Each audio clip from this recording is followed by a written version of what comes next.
मैं बता दूं कि अभी मैं झारखंड के राजधानी रांची में हूं। मैं दुमका से आ रहा हूं रिपोर्टिंग करके। और जैसे कि मुझे पता चला कि जो अंकिता हत्याकांड जो है उसमें मुख्य चश्मदीद के रूप में जो देखा जाए, अगर शुरू घटना से लेकर के अंकिता के मौत तक जो व्यक्ति थे वो यहाँ पे हमारे साथ मौजूद हैं। क्षत्रिय महासभा के अध्यक्ष हैं और करनी सेना के भी यहाँ पे हमारे साथ अध्यक्ष हैं, मौजूद हैं। लेकिन एक चीज़ मैं यहाँ जानना चाहूँगा कि क्या, मेरा एक सवाल है, क्या करनी सेना, क्षत्रिय महासभा केवल अपनी ही जातियों के लिए काम करती है या फिर सभी धर्मों के लिए काम करती है, सभी लोगों के लिए काम करती है? मैं सब कुछ बताने की कोशिश करूंगा। इससे पहले मैं बता दूं तो घटना के बारे में कि घटना जो हो रही है इसमें कहीं ना कहीं प्रशासन का भी हाथ है, क्योंकि मैं जब वहाँ रिपोर्टिंग करने गया था तो उस समय प्रशासन वहाँ पे वीडियो नहीं बनाने दे रही शाहरुख के घर का। और शाहरुख जब पकड़ा गया था तो उस समय जब जा रहा था जेल तो ऐसे हंस रहा था, लग रहा जैसे वो अपने ससुराल जा रहा हो। सबसे बड़ा दुख की बात है हमारे समाज के लिए, हमारे देश के लिए, हमारे राज्य के लिए कि इस तरह से घटना करके अगर वो जेल जा रहा हो, हंसते हुए जा रहा हो, तो बहुत शर्म की बात है। हमारे साथ क्षत्रिय महासभा के अध्यक्ष जी हैं। सबसे पहले आप अपना परिचय दे दीजिए सर। मेरा नाम ललन सिंह है। मैं कार्यकारी अध्यक्ष झारखंड प्रदेश अखिल भारतीय क्षत्रिय महासभा। और जहाँ तक आपका जो थोड़ा सा रुकना चाहेंगे, मैं बता दूं कि शुरू से लेकर अंत तक 23 तारीख की घटना हुई थी और 23 तारीख को रात को इनको 12 बजे फ़ोन आता है। 23 तारीख की रात को ये 12 बजे जाते हैं हॉस्पिटल में और उस समय से लेकर के जब तक अंकिता जिंदा थी तब तक का बयान इनके पास है, इनके फ़ोन में रिकॉर्ड है और सारी चीज़ इनके पास है। और उसका चश्मदीद गवाह ये हैं कि उन्होंने जरूर ये कबूला है, कहा है अंकिता ने कि हाँ से शाहरुख ने हमें जलाया है, शाहरुख ने हमें मारा है और धमकी भी दिया है। साथ में उनके घर के लोग भी बयान दिए थे। जी सर, क्या कहना चाहेंगे जो घटना हुई थी और जो वीडियो जो बयान दिया गया है अंकिता के द्वारा? मैं जो कल सुबह एक नाबालिग बच्ची को पेट्रोल डालकर जलाने का प्रयास किया गया था एक विशेष समुदाय के लड़के के द्वारा, उसे उस 90% से अधिक बर्न होने के कारण दुमका से रिम्स में रेफ़र किया गया है। अभी रिम्स में उसकी स्थिति पहले से कुछ सुधार हुआ है। आइए बच्ची से जानते हैं कि घटना क्या हुआ था। क्या हुआ था बेटा?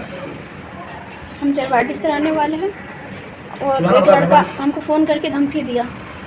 उसके बाद फिर सोए हुए थे अपने रूम पे, बाहर से पेट्रोल डाल के और आग जला के और चले गया। वो लड़का कौन था तो फिर खिड़की खोल के देखे तो मोहल्ला का ही था, मुस्लिम था लड़का। वो लड़का हमेशा नशा वशा करता है, सबके साथ यही करता है। क्या नाम है लड़के का? लड़का का नाम शाहरुख है। और ये कितने दिन से तुमको तंग कर रहा था? 10-15 दिन से। स्कूल ट्यूशन जाते थे, आगे पीछे करता था। मैं नंबर किसी ले लिया, धमकी दे रहा था, बात नहीं करेगी तो ऐसे करेंगे वैसे करेंगे। क्या धमकी दे रहे थे? कि बात तुम करो, बात नहीं करेगी तो तुमको मारेंगे, सबको मारेंगे। और ये वो लड़का ऐसा पहले और किसी के साथ भी किया है क्या? हाँ, बहुत किसी से बात करता है, मोहल्ला का लड़की से। बहुत लड़कियों से? हाँ, बहुत किसी को यहाँ वहाँ घुमाता है सबके सामने। तो तुमको धमकी देता था कि अगर बात नहीं करेगी तो जान से मार देंगे? हाँ, धमकी दिया था रात को। पापा को रात को हम अपना बताया, पापा वाले ठीक है सुबह देखते। सुबह हुआ भी नहीं, 4 बजे सुबह ऐसे करके वो चले गया।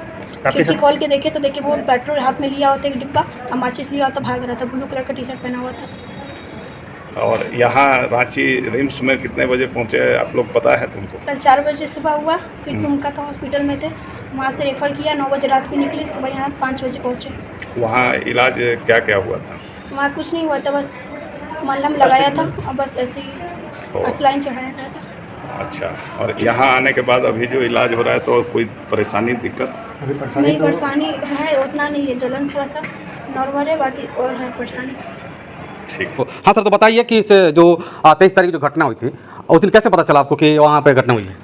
उस दिन रात में 12 बजे हमारे करनी सेना के प्रदेश कार्यकारी अध्यक्ष श्याम किशोर सिंह जी को दुमका से सूचना मिला कि ऐसी ऐसी घटना हुई है और उस बच्ची को बेहतर इलाज के लिए रिम्स लाना है। लेकिन वहाँ एम्बुलेंस वगैरह की उचित व्यवस्था नहीं हो पा रही थी, तो श्याम किशोर जी ने रात था कहीं ना कहीं दुमका प्रशासन भी इसमें शामिल है, क्योंकि इतना जला हुआ लड़की है, जली हुई है और उसको एम्बुलेंस नहीं मिल पा रही वहाँ से। बिल्कुल, वहाँ कोई व्यवस्था नहीं था। फिर जैसे तैसे श्याम किशोर जी ने और बाकी लोगों ने मिल करके एक एम्बुलेंस की व्यवस्था की और उनको सुबह 4:30 बजे, 4:45 बजे रांची रिम्स में लाके भर्ती कराया।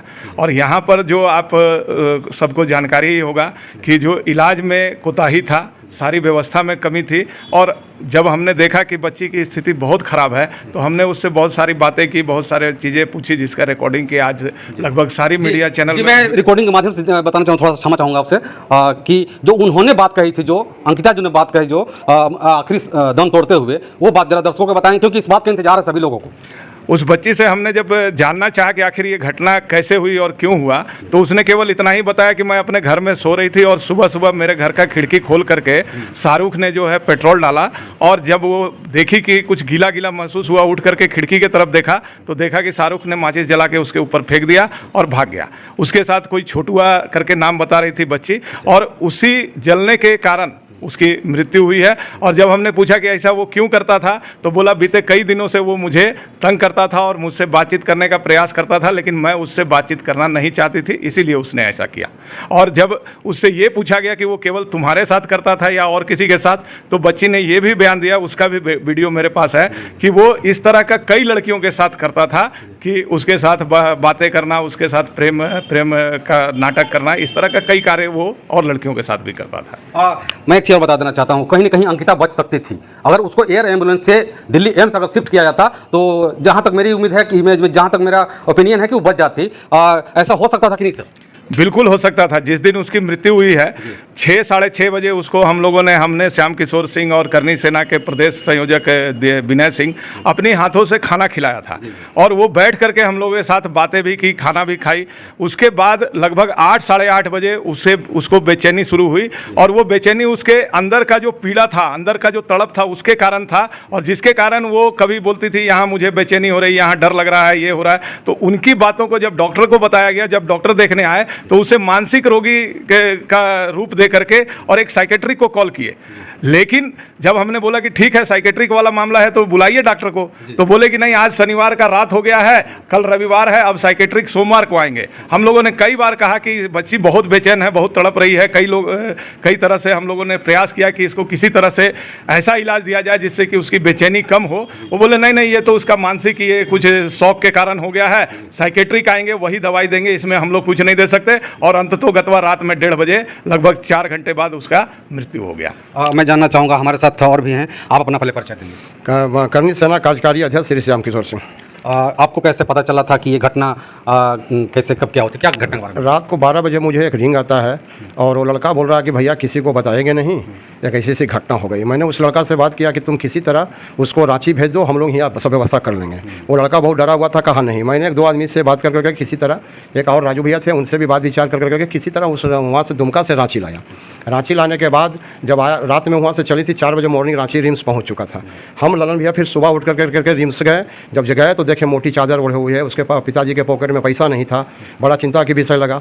तो हम लोगों ने फिर एक ग्रुप में अपना मैसेज कर करके तुरंत इमीडिएटली हम लोग 2 घंटा के अंदर 70,000 उसको व्यवस्था कर दिया। अच्छा जी, 70,000 रुपया अभी तक उनके अकाउंट में हम लोग के तरफ से गया है, और उस बच्ची के इलाज में लग गए। यहाँ तक कि बेडशीट मंगाए, पंखा मंगाए, डब हम अपने हाथों से उसको पिलाए, वो सभी वीडियो सब है। मैंने खाना खिलाए कि किसी तरह वो बच्ची इतना दुलार से बात करने लगी हम लोग से, अंकल अंकल करके, हर चीज़ में जरा सा भी कोई दिक्कत हो, बहुत मन मोह गई, बाकी वो बची नहीं। हमारे साथ और भी हैं सर, अपना परिचय दे दीजिए। विनय कुमार सिंह, बीनू सिंह, क्षत्रिय महासभा प्रदेश अध्यक्ष। सर, ये जो घटना हो रही है आजकल, आज एक ही अंकिता नहीं, झारखंड में, बिहार में, पूरे देश की बात मैं कर रहा हूँ, इस तरह से तमाम तरह की घटनाएं हो रही है, क्या कहना चाहेंगे? हमें यही कहना है कि यह कोई जातीय समुदाय का मामला नहीं है। एक तरह से मान के चलिए कि एक समाज में दरिंदे पैदा हो गए हैं, जो किसी के बहू बेटी के साथ इस तरह का न्यायपूर्ण घृणित कार्य कर रहे हैं, उनको अब समय आ गया है सजा देने के लिए। अगर सरकार अपने स्तर से चेती और सजा नहीं दी, तो हम लोग के समाज के जो भी वीर आदमी हैं, उनसे हम आह्वान करते हैं कि वैसे दरिंदे को रोड पर दौड़ा कर मारे।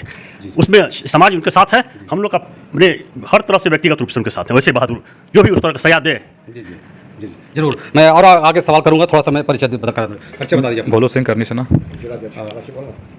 करनी सेना के जिलाध्यक्ष हैं ना? और ये जो घटना हुई है, यही अंकिता के लिए नहीं, करनी सेना क्षत्रिय सभा, क्षत्रिय के महासभा जो हैं, और कहीं के सभी जगह पर जाकर के अपना कार्य करती हैं ऐसे ऐसे घटनाओं में, खास करके आप क्या कहना चाहेंगे?